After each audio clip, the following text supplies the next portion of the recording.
Today we're going to do a suspension upgrade on the rear of the Promaster van. This is some of the materials and tools that we're going to use. And the first thing we have to do is take off the tire and jack up the van.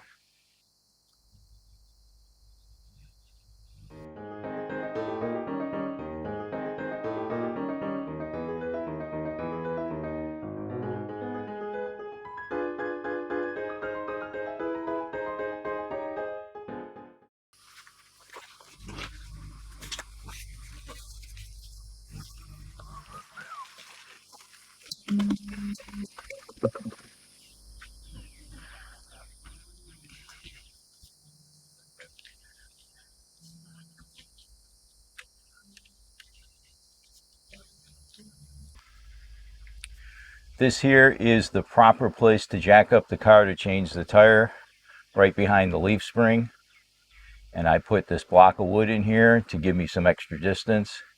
And behind it I put the jack stand. Right now the weight of the vehicle is not on the jack stand, but if for some reason the hydraulic jack starts to fail, the weight will go on there and it won't come crashing down on me. So remember guys, I'm not a mechanic. I'm just a guy with a van. When you're doing this suspension upgrade, or anytime you have the tire off, you should take a look at your brakes and the thickness of the pads. Now this van's been sitting here for several days, so you see a little rust on the rotors. But if you look right in here, you can see how thick the pads are and whether or not they're wearing evenly. So always something good to check out.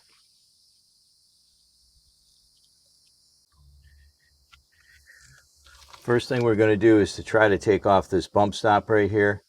And I'm going to try to use these oil filter pliers. They should work, I hope. Most people just take a hammer and a screwdriver and start hitting this, but mine aren't too dirty or corroded, so I'm hoping I can get them off with these. Oh my gosh, I might not have needed them at all. Okay, we're talking very lucky here.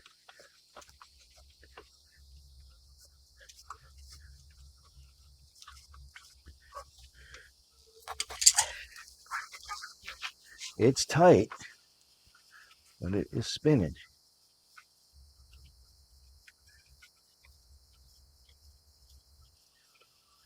Wow, that was easy.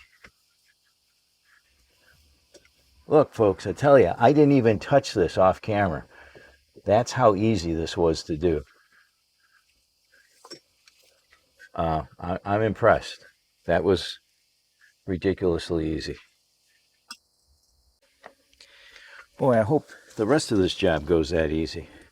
Now, this has a spacer right here. I could take one of these off, and I'm kind of tempted to do that. Most people just put it on the way it is, and I am kind of stuck on what I want to do. It's such a difference between these two.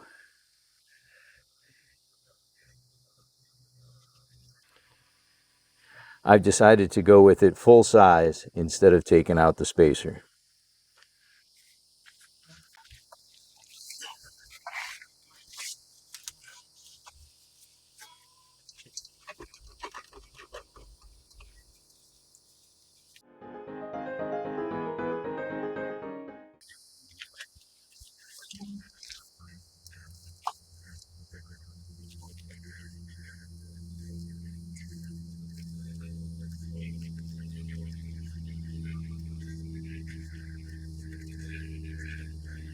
All right, that's on there, nice and tight. Now we deal with the shock absorbers. Now for the shock absorbers, you're going to need an E24. I bought a set of these when I did the oil cooler, and I needed one for the oil cooler in the set. This is the largest one in the set. I'll put a link in the description to that set, and of course I'll probably somewhere up here put a picture of that set. I'm glad I had it because I did not know when I bought it that I was going to need this for the shock absorbers. And that fits right on there perfectly.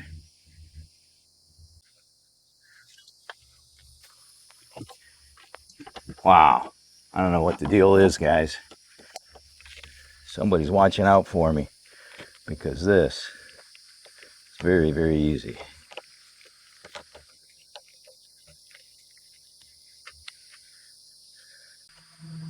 I just placed this jack under here underneath the rear axle to help support the axle so that when I take off the shock absorbers, it doesn't fall dramatically.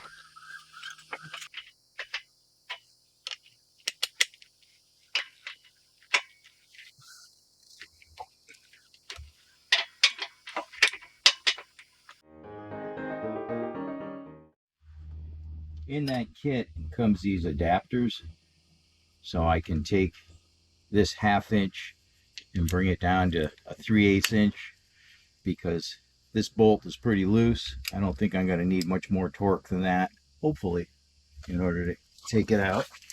We're going to see.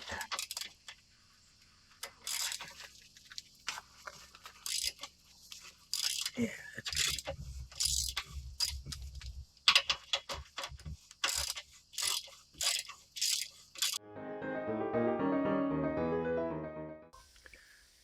there it goes. Very nice.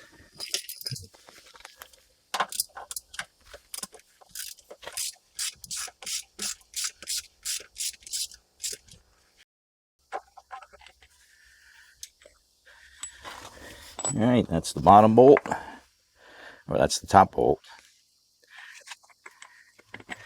That's the bottom bolt.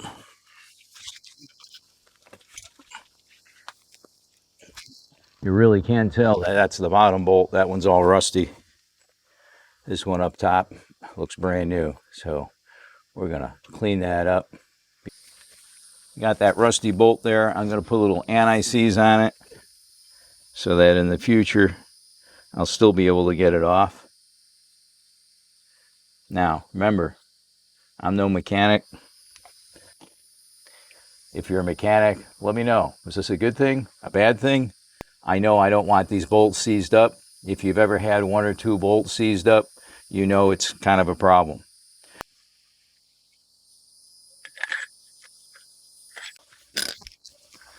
So I'm putting the bottom shock absorber bolt on first. It'll make it easier to line up the top one. Won't have to crawl under here.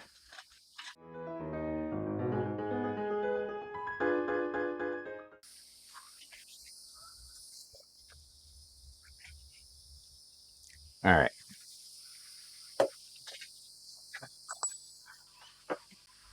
So if you take a look at that, you can see that this does not line up. So what I'm going to do is lower that jack that I have holding up the axle, and hopefully then it will line up. So on the 3rd try, I think I got it lined up just perfectly, that bolt should slide in there and go in without putting any stress on the threads.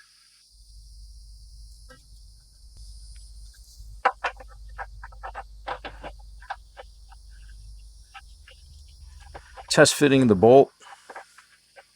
Get a little of that anti-seize in there so I know what it feels like. That it's nice and easy to thread that in there because I don't want any stress on that bolt. There we go. Got it.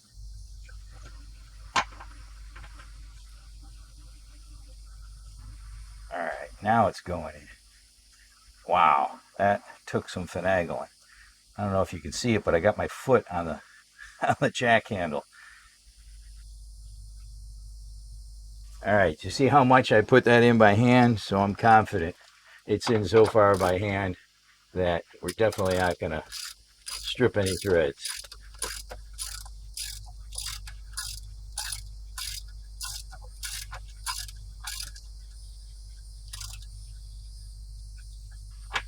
All right, now we have to torque these down. So the last thing you have to do is torque the bolts down, and I'm going to use this a torque adapter to do that.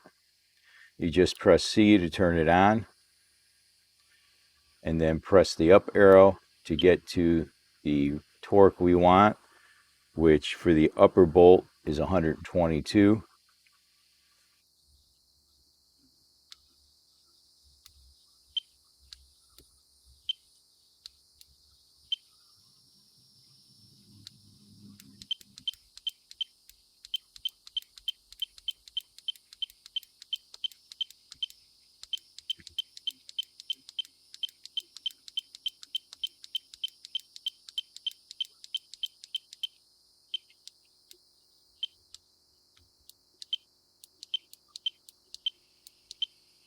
and then I press and hold the M button to lock it.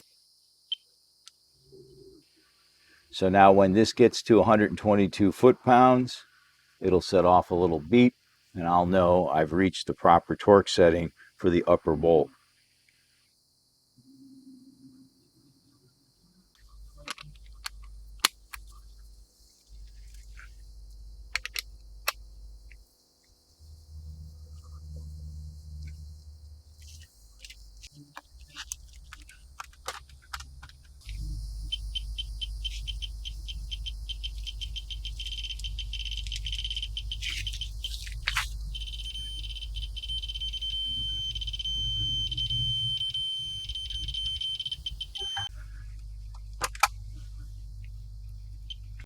I like this little gadget because it's small and it fits on my breaker bar.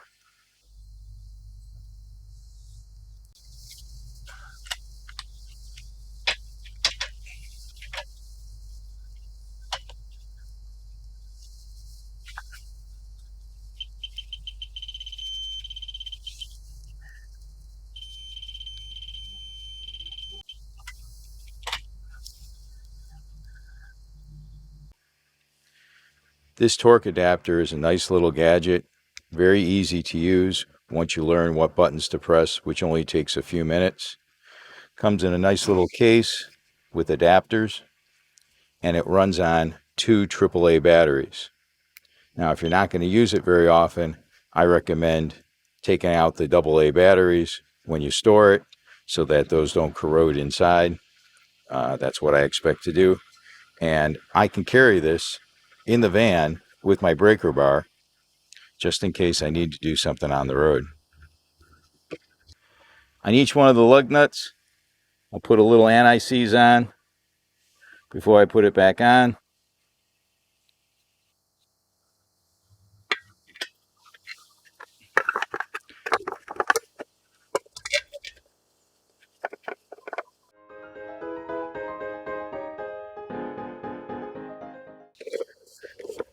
And I put them on by hand as far as I can get. Just makes things easier.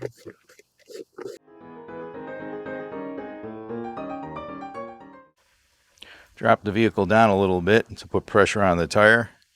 And we can set our little gadget here to 145 foot-pounds because that's what the lug nut should be.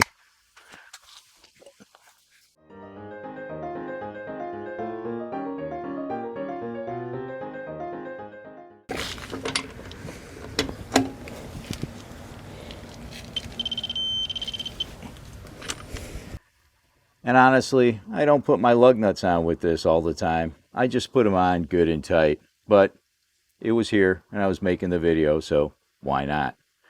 This goes up to 147 foot-pounds. So it goes up to the 145 necessary to do the lug nuts. Great little gadget. Hopefully this video has helped you out a little bit. If it has, please give it a thumbs up. If you want to support the channel, use the links in the description. Check out the website, thefrugalfactor.com. And hopefully you folks will see me on the next video. Thank you for watching.